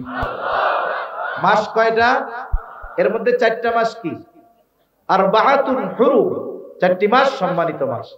এই 4টি আল্লাহ তাআলার গুরুত্বপূর্ণ যে নির্দেশনা, ফালা তাযলিমু ফীহিন্না আনফুসাকুম, এই সম্মানিত 4 মাসে আল্লাহর অন্যতম নির্দেশনা, ফালা তাযলিমু ফীহিন্না আনফুসাকুম, এই মাস সমূহের মধ্যে তোমরা নিজেদের উপরে নিজেরা জুলুম করো না। মুফাসসিরিনে কেরাম বলেন নিজের উপরে জুলুম করা কি? তার মানে তুমি পাপাচারে লিপ্ত হইও না, গুনাহ করো না, পাপাচারে লিপ্ত হইও না। তার মানে মানুষ যখন কোনো পাপ করে, সে নিজের উপরে নিজে জুলুম করে। তাহলে মানুষ আল্লাহর কাছে ক্ষমা চাওয়ার মাধ্যমে নিজের হক আদায় করে, মানে এই জুলুম থেকে সে নিজেকে নিবৃত করে, এই পাপ থেকে সে নিজেকে মুক্ত করে। নবীজির দ্বিতীয় নসিহতের মধ্যে মানুষের নিজের উপরে নিজের হকের কথা নবীজি বলেছেন, ফালা তাযলিমু ফীহিন্না আনফুসাকুম। আল্লাহ বলেন যে ওই মাসসমূহতে তোমরা নিজেদের উপরে নিজেরা জুলুম করো না। আর রাসূলুল্লাহ সাল্লাল্লাহু আলাইহি ওয়াসাল্লাম বলেন, হে আবু যর, ওয়া আতবি'is সাইয়্যাতাল হাসানাতা তামহুহা, তোমার দ্বারা যদি কখনো মন্দ কাজ হয়ে যায়, তুমি ভালো কাজ করো, ভালো কাজ মন্দ কাজকে মিটায়া দেয়। এখন আমি কবিরা গুনাহ করে ফেলছি, বলে আমার ভালো কাজ হলো তাওবা করা, ক্ষমা চাওয়া। কার কাছে? জোরে কর। তাহলে এই তাওবা করা, ক্ষমা চাওয়ার মাধ্যমে বান্দা নিজের হক আদায় করে। আর 3 নাম্বার, মানুষের হক গুলো আদায় করার মাধ্যমে মানুষের সাথে সদাচরণ, তথা যেই মানুষটা তার কাছে যেই ধরনের হক পাওনা, সেই ধরনের হক আদায় করার মাধ্যমে সে গোটা মানব জাতির সাথে সদাচরণকারী হয়ে যায়। এই যে নবীজির সুন্দর 3টা নসিহত, কত দূর আসছে? কত দূর আসছে জানতে হবে। 9:30 বলছে আমার, কত দূর? কাছাকাছি আসছে, কালামপুর ঢুকছে। আচ্ছা ঠিক আছে, আমার একটু বলবেন না? 9:30 বলছে আমার। আলাইহি ওয়াসাল্লামকেও নির্দেশ দিয়েছেন যে আপনি মুমিনদেরকে বারবার উপদেশ দেন। কেন ওয়াজ করবে, কেন উপদেশ দিবে? আল্লাহ তাআলা বলেন, ওয়াযাক্কির ফাইন্নায যিকরা তানফাউল মুমিনিন। আল্লাহ রাব্বুল আলামিন বলেন, আপনি বারবার উপদেশ দেন। কেন উপদেশ দিবেন, কেন ওয়াজ করবেন? আল্লাহ তাআলা বলেন ফাইন্নায যিকরা তানফাউল মুমিনিন, কারণ ওয়াজ নসিহত উপদেশ এটা হলো মুমিনদের জন্য উপকারী। তাহলে এই যে মজলিসগুলো হয়, কালামপুর বণিক সমিতি এই যে ওয়াজের আয়োজন করেছে, মূলত এই ওয়াজের মধ্যে মুমিনদের জন্য কল্যাণ উপকার আছে না নাই? রাসূলুল্লাহ সাল্লাল্লাহু আলাইহি ওয়াসাল্লাম নিজে ওয়াজ করেছেন, এরপরে এই ওয়াজ করার দায়িত্ব আল্লাহ রাসূল সাল্লাল্লাহু আলাইহি ওয়াসাল্লাম উলামায়ে কেরামের কাছে দিয়ে গেছেন। রাসূলুল্লাহ সাল্লাল্লাহু আলাইহি ওয়াসাল্লাম বলেন, ইন্নাল উলামা ওয়ারাসাতুল আম্বিয়া, আলেমগণ হলো নবীগণের ওয়ারিস। এই জন্য নবীজি সাল্লাল্লাহু আলাইহি ওয়াসাল্লাম ওয়াজ করেছেন, তার ওয়ারিস উলামায়ে কেরামও আমাদেরকে ওয়াজ করেন, নসিহত করেন, উপদেশ দেন। কেন? বলে এই ওয়াজ নসিহতের মাধ্যমে যে উপকারিতা, সেটা যদি আমরা অর্জন করতে পারি, দুনিয়া থেকে জান্নাতের পাথেও অর্জন করা আমাদের জন্য সহজ হয়ে যাবে। তাহলে এই ওয়াজের মজলিসগুলোর মধ্যে আমাদের বসা দরকার। প্রত্যেকটা দ্বীনি কাজের, ভালো কাজের সর্বনিম্ন আর সর্বোচ্চ ফায়দা। এই মজলিসগুলোর সর্বনিম্ন ফায়দা, যদি কোনো ইমানদার আমলের নিয়ত নয়, এমনিতেই শুধু মজলিসের মধ্যে বসে, তার সগীরা গুনাহগুলো আল্লাহ তাআলা মাফ করে দেয়। সুবহানাল্লাহ। আবার যদি কেউ কোনো কথা শুনে আমল করে, বলা যায় না কোন কথায় কার জীবনের পরিবর্তন আসে। অনেক সময় হাজারো নসিহতে কাজ হয় না, কিন্তু সামান্য একটা কথা মানুষের জীবন পরিবর্তনের কারণ হয়ে যেতে পারে। তা আমার কথা হলো, যেটা একটা হাদিসও আপনাদের খেদমতে পাঠ করেছি, এই হাদিসে নবীজি সাল্লাল্লাহু আলাইহি ওয়াসাল্লাম সুন্দর তিনটা উপদেশ দিয়েছেন। কয়টা উপদেশ? তিনটা উপদেশ। এখন তো ওয়াজের জন্য কত আয়োজন, কত কিছুর প্রয়োজন। ওয়াজের জন্য বড় প্যান্ডেল দরকার, লাইটিং দরকার, মাইকিং দরকার, পরিচিত মুখ ওয়াইজ দরকার। কিন্তু রাসূলুল্লাহ সাল্লাল্লাহু আলাইহি ওয়াসাল্লাম ছিলেন আসমানের নিচে জমিনের উপরে সবচাইতে বড় ওয়াইজ। কিন্তু নবীজির ওয়াজের জন্য কোনো আয়োজন, জাগতিক কোনো প্রয়োজন হতো না। নবীজি সাল্লাল্লাহু আলাইহি ওয়াসাল্লাম সাহাবায়ে কেরামকে যখন সুযোগ পাইতেন ওয়াজ করতেন। নবীজি প্রত্যেক নামাজের পরে যদি মদিনায় থাকতেন, সাহাবায়ে কেরামকে ওয়াজ করতেন। নবীজি সাল্লাল্লাহু আলাইহি ওয়াসাল্লামের সাথে সাহাবায়ে কেরাম পথ চলতো, নবীজি ওয়াজ করতেন, উপদেশ দিতেন। অনেক সময় আমাদের অনেক অনুযোগ, অনেক অভিযোগ থাকে যে সামনে যদি লোক না থাকে ওয়াজ উঠে না। আছে না এরকম অনেক কথা? সামনে যদি মানুষ না থাকে ওয়াজ উঠে না। আমি সেই 1400 বছর আগের কথায় নয়, সম্প্রতিকালের সময়ের কয়েকটা উদাহরণ আপনাদের খেদমতে দেই। চট্টগ্রাম বিভিন্ন সফরের কারণে আমার দেখার সুযোগ হয়েছে, আলহামদুলিল্লাহ। অনেক সময় আমাদের মন মানসিকতা হলো এইরকম, বাড়ির গোশ ডাইলের মতো। বুঝেন? বাড়ির গোশ ডাইলের মতো। আমার দাওয়াত দিয়ে নিয়ে আসছেন, অথচ এই কালামপুর দামরাই এমনও আলেম আছে যার ছাত্র হওয়ার যোগ্যতা আমার নাই, কিন্তু ওনার চাইতে আমারে ভাল লাগে। কেন? ওই যে বাড়ির গোশ, এটা ডাইলের মতো লাগে। কথা বুঝেন নাই মনে হয়? পাশের বাড়ির পিঠা খুব মজা লাগে। আমার গ্রামে গল্প কয় অনেক সময়, কয় এক লোক বাড়িতে আসছে, তার স্ত্রী আইনা সুন্দর মতো পিঠা খাইতে। এখন পিঠা খাইতেছে আর জিজ্ঞাসা করে কেমন হইছে। স্বামী জিজ্ঞাসা করে কই পাইছো, কে দিছে? বলে পাশের বাড়ি থেকে দিছে আপনার জন্য। খাওয়া দাওয়ার পরে বলে কেমন লাগছে? কয় খুব মজা। সত্যি মজা? কয় হ্যাঁ মজা। এরপরে মহিলা কানের কাছে গিয়ে কয় আসলে সত্য কথা, আপনি আসবেন তো, আপনার জন্য আমি বানাইছি। কয় এই জন্যই তো বাসি বাসি গন্ধ। শাইখুল ইসলাম আল্লামা শাহ আহমদ শফি রহমাতুল্লাহি আলাইহি উনি মাদ্রাসার আশেপাশে যখন কোন জায়গায় মাহফিলে যাইতেন, বয়ান করতেন, অধিকাংশ সময় আসরের পর দেখা যাইতো শাইখুল ইসলাম বয়ান করতেছে, সামনে 15-20-25 জন মানুষ। পটিয়ার হযরত আব্দুল হালিম বুখারী রহমাতুল্লাহি আলাইহি ওয়াজ করতেছে, সামনে 15-20 জন মানুষ। অনেক সময় আমরা আলোচনা করি, দেখা যায় রাত গভীর, লোকজন নাই, বলি মানুষ নাই, ওয়াজ করবো কি?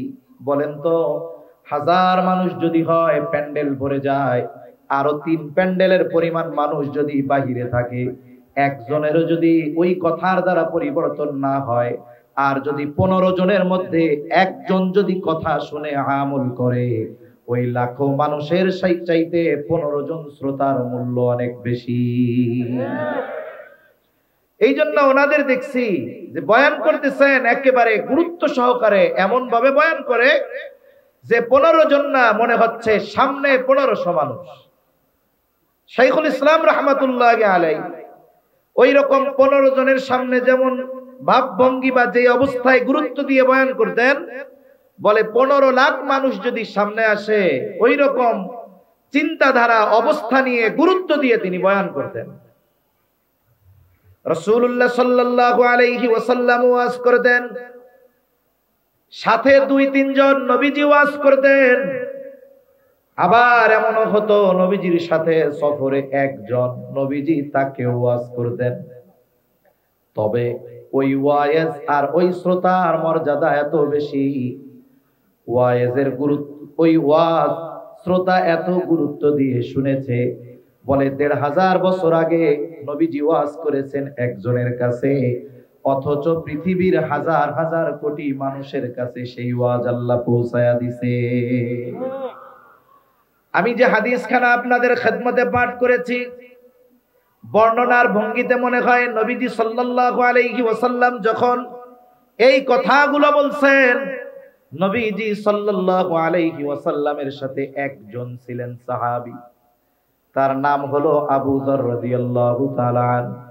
আবু যর রাদিয়াল্লাহু তাআলা আনহু বলেন, ক্বালা লি রাসূলুল্লাহি সাল্লাল্লাহু আলাইহি ওয়াসাল্লাম।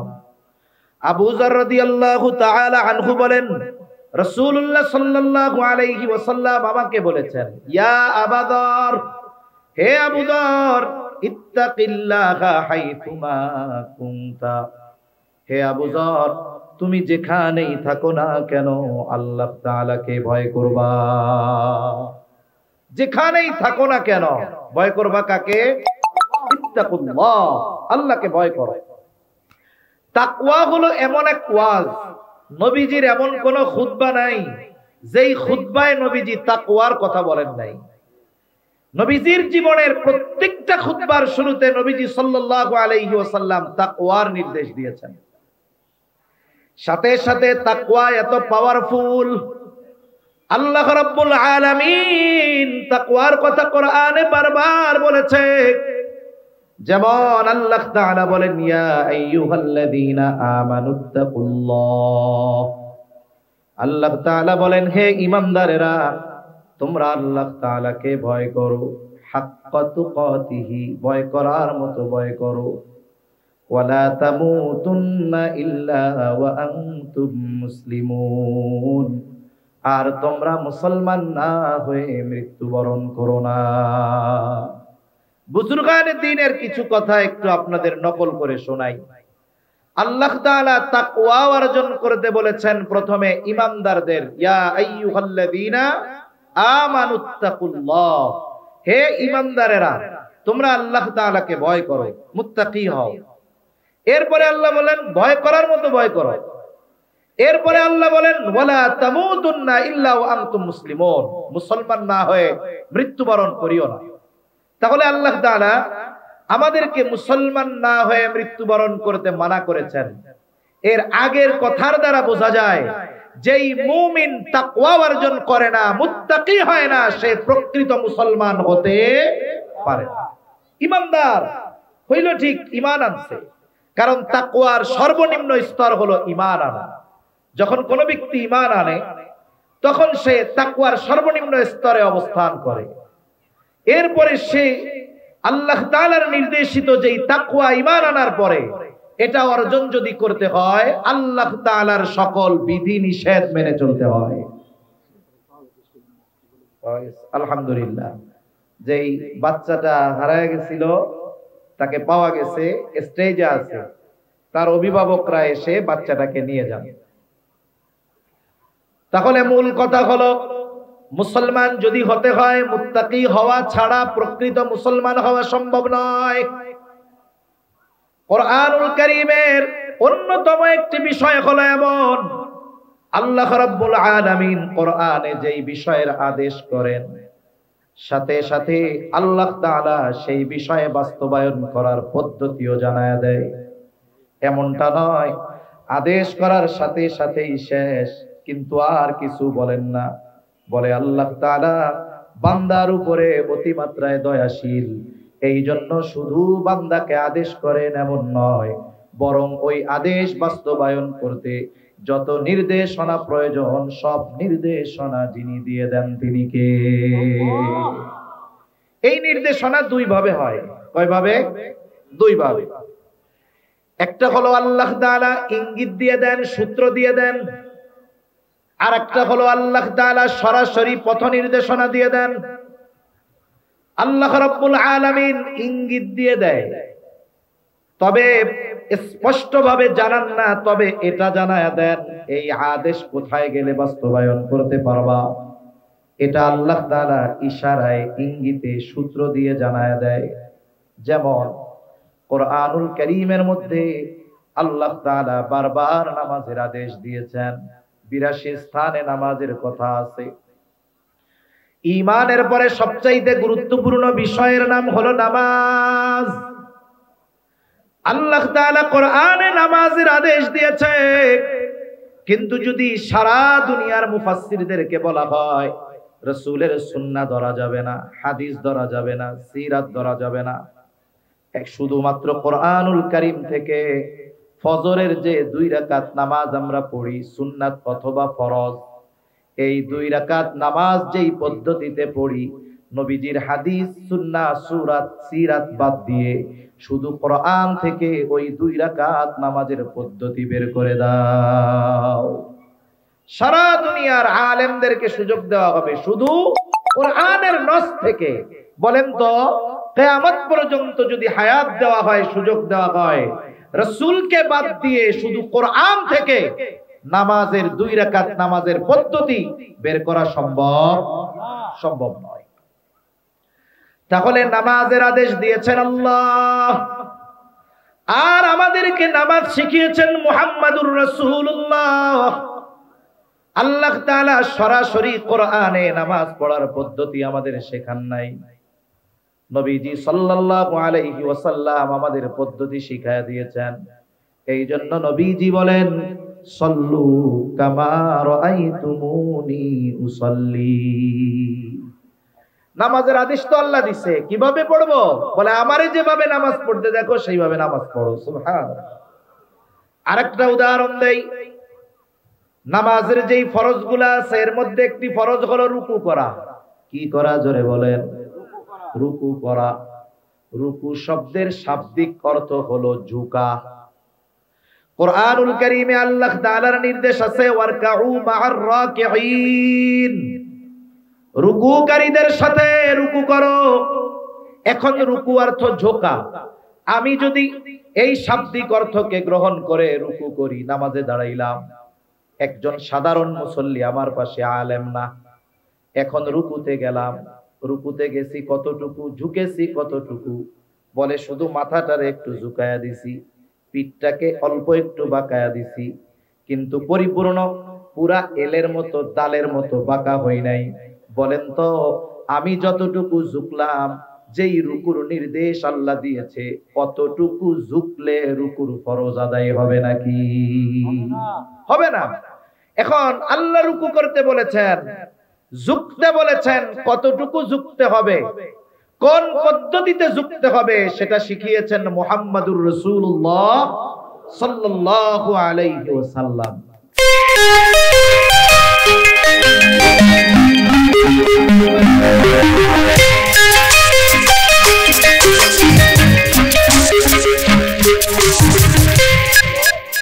আদেশ করার সাথে সাথে আল্লাহ তাআলা ওই আদেশ বাস্তবায়নের পদ্ধতিও নিজে বলে দিয়েছেন। আল্লাহ রাব্বুল আলামিন তাকওয়ার ক্ষেত্রে ঈমানদার তাকওয়া অর্জন কেমনে করবে, আল্লাহ তাআলা বিভিন্ন জায়গায় তাকওয়া অর্জনের পদ্ধতিগুলো বলে দিয়েছেন। যেমন আল্লাহ তাআলা কোরআনুল কারীমের মধ্যে বলেন, ইয়া আইয়ুহাল্লাযীনা আমানুত্তাকুল্লাহ। আল্লাহ তাআলা বলেন, হে ঈমানদারেরা তোমরা মুত্তাকি হও।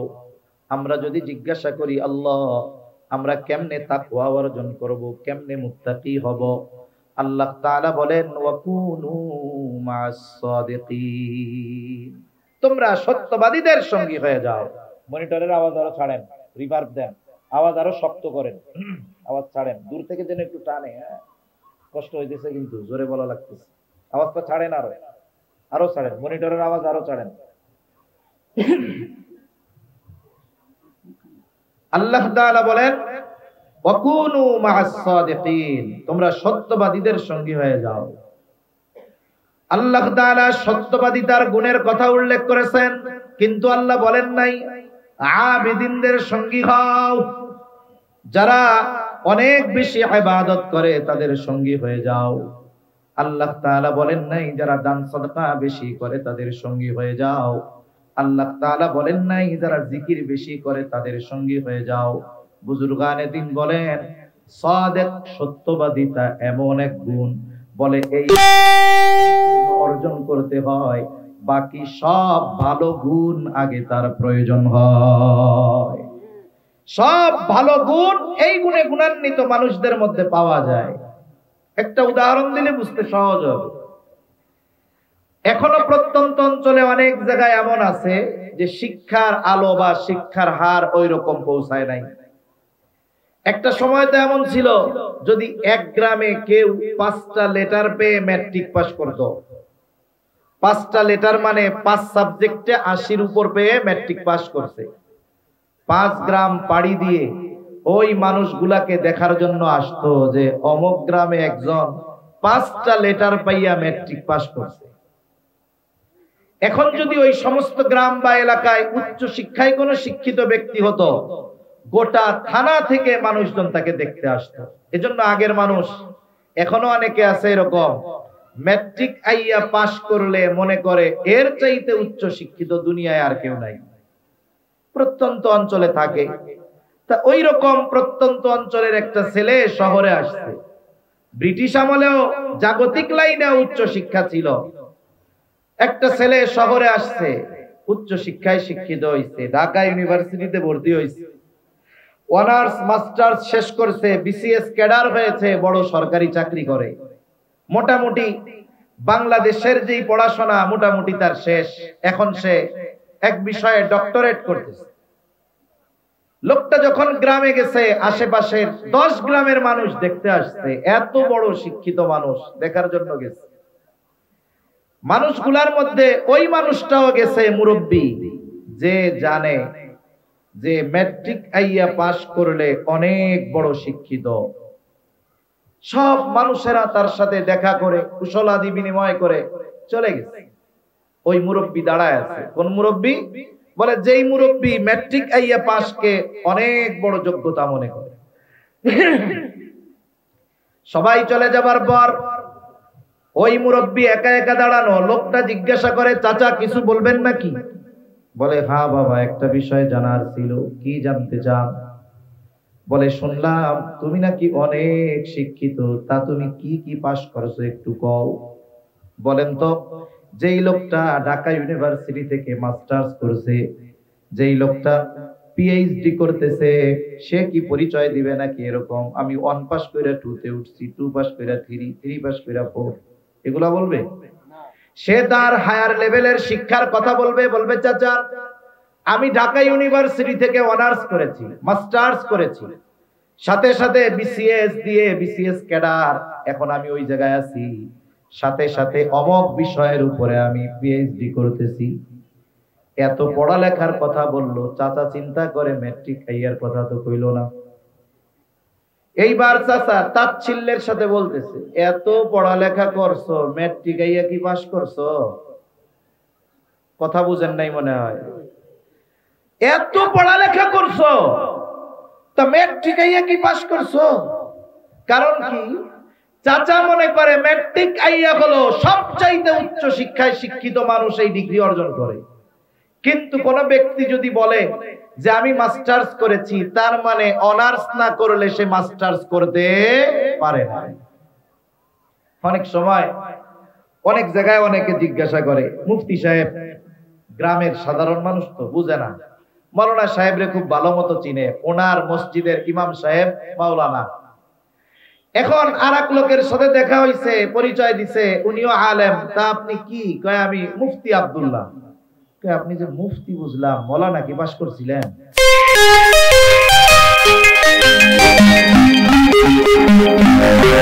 মুফতি হইতে চায়, সে যদি মুফতি হওয়ার ইচ্ছা পোষণ করে, মাওলানা যদি না হয়, দাওরায়ে হাদিস যদি পাস না করে, সে কি ইফতা বিভাগে ভর্তি হতে পারবে? তার মানে কিছু পরিচয় আছে যেটা দেওয়ার পরে বাকি সব পরিচয় ওইটার মধ্যে এমনিতেই অন্তর্ভুক্ত থাকে। আল্লাহ রাব্বুল আলামিন সত্যবাদীদের সঙ্গী হতে বলেছেন। বাস্তবিক অর্থে যারা সাদেক, বাস্তবিক অর্থে যারা সত্যবাদী, তারা আবেদ। বাস্তবিক অর্থে যারা সাদেক, তারা দানশীল, তারা যাকির। তার মানে সাদেক যারা, তাদের মধ্যে সকল ভালো গুণ আছে। আল্লাহ তাআলা এই জন্য সাদিকীনদের সঙ্গী হতে বলেছেন। মূলত আহলুল্লাহ যারা, আল্লাহ ওয়ালা যারা, আমাদেরকে যদি মুত্তাকি হতে হয়, তাদের সঙ্গে সম্পর্ক গড়া দরকার। কারণ ওয়ালাইকুম আসসালাম, ভালো আছেন? কারণ সুহবত, সংস্পর্শতা বড় এক জিনিস। সুহবত বড় এক জিনিস। সুহবতের দ্বারা এমন কিছু অর্জন হয় যেটা লেখাপড়া করে অর্জন হয় না। মনে করেন একজন ছেলে ঢাকা মেডিকেল কলেজ থেকে সে এমবিবিএস কমপ্লিট করছে, এমবিবিএস পড়াশোনা শেষ তার। এখন সে কি করে? বলে এই 4 বছর সে যা লেখাপড়া করলো, কোন কোন ক্ষেত্রে 1 বছর, কারো ক্ষেত্রে 2 বছর, কারো কারো ক্ষেত্রে এমন হয় 3 বছর একজন অভিজ্ঞ ডাক্তারের তত্ত্বাবধানে ইন্টার্নি করা লাগে। ঠিক না? ইন্টার্নি করা লাগে। যখন যার আন্ডারে ইন্টার্নি করছে, উনি যখন সার্টিফিকেট দেয় যে হ্যাঁ ও এখন থেকে চেম্বার করতে পারে, এখন থেকে রোগী দেখতে পারে, এরপরে সে নিজে রোগী দেখা শুরু করে। কিন্তু একজন 4 বছর লেখাপড়া করে ইন্টার্নি যদি না করে, শিক্ষিত বা বুঝমান মানুষ যদি জানে এই লোকটা কারো সোহবতে থেকে ইন্টার্নি করে নাই, বলে ওই এমবিবিএস এর কাছে মানুষ জানলে জ্বরের ওষুধও আনতে যাবে। আর সোহবতের কারণে কি হয়? বলে 8 ফেল মানুষও ডাক্তার হয়ে যায়। এক এলাকার গল্প বলতেছি। একজন বড় ডাক্তার ছিলেন, ওই সময়ের এমবিবিএস পাস। উনি গ্রামে আসছেন, আসার পরে উনি একটা ফার্মেসি দিচ্ছেন, রোগী দেখেন, নিজেই প্রেসক্রিপশন করেন, ওষুধের দোকানও ওনার নিজের। এখন একজন লোক ওনার দরকার, উনি প্রেসক্রিপশন করবেন, ওষুধ বেচবেন, এটা ওনার জন্য বড় কষ্টের ঝামেলা। তা একটা পরিবারের ছেলে, গরিব মানুষ, সে 8ও পাস করতে পারে নাই। ছেলেটার পরিবারে অভাব, লেখাপড়ার সুযোগ নাই। ছেলেটাকে তিনি বললেন, তার পরিবারের কাছে প্রস্তাব দিলেন যে এক কাজ করো, ছেলেটারে আমারে দিয়া দাও, আমার কাছে থাকবে, ওষুধ টষুধ কিনা দিমু, মানুষের কাছে দিবে, টাকা পয়সা রাখবে, বেচা কেনা করবে। এখন ওই 8 ফেল ছেলেটা ওনার দোকানে কি করে? উনি প্রেসক্রিপশন লেখে, মোটামুটি পড়ালেখা জানে, ও খুঁজে খুঁজে ওষুধগুলো বের করে দেয়। আর পাশে বসে বসে দেখে যে কোন রোগী আসলো, ডাক্তার কি বলল, এভাবে বলতে বলতে প্রায় 1 যুগের বেশি তার সাথে সে আছে, সোহবতে আছে। আরো কিছুকাল তার সাথে থাকার পর ওই ডাক্তার সাহেব দুনিয়া থেকে মারা গেছে। ডাক্তারের কোনো ছেলে নাই। যাওয়ার আগে ডাক্তার ওসিয়ত করে গেছে, এই ছেলেটা আমার কাছে বছরের পর বছর কাটায় দিল, আমি তাকে তেমন কিছু দিতে পারি নাই। আমার যেই ওষুধের দোকান, ওইটার মালিকানা আমি তারে দিয়া দিলাম। এইবার ওই ছেলেটা দোকানে বসা শুরু করছে, রোগী দেখা শুরু করে দিয়েছে। বলে 8 ফেল ব্যক্তি দেড় যুগ এক ডাক্তারের সোহবতে থেকে এখন গ্রামের মানুষ তার নামের আগে ডাক্তার লাগাইয়া দিছে। মানুষ এমনও বলে শহর থেকে ডাক্তার দেখা যায়, আল্লাহ হয়তো ভালো করেন না, শেফা নাই, ভালো হয় নাই। কয় শহরে এত বড় হসপিটালে এত বড় ডাক্তার, ওর চাইতে আমার